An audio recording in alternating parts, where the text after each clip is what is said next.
Soy de un pueblo del norte de esta Cantabria querida.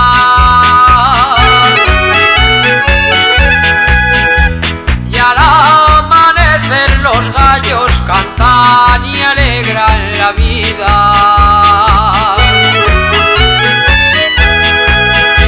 A las 7 me levanto, voy a comenzar el día. El ganado ya se inquieta, verdes pastos necesita.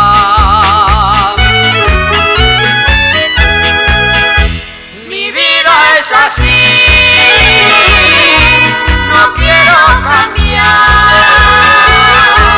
Me gusta mi tierra, soy feliz en ella y aprendo a cenar. Y a veces también me pongo a soñar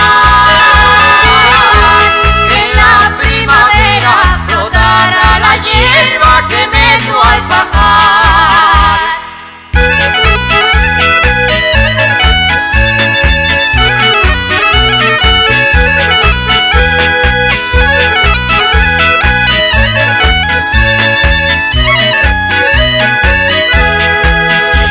Ya va entrando la mañana y entre sones de campanos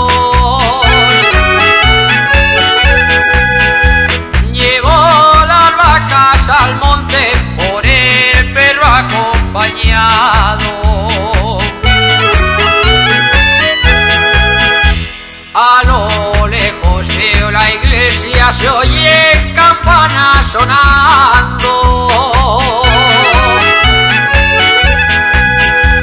Desde que tengo recuerdo, pocas cosas han cambiado.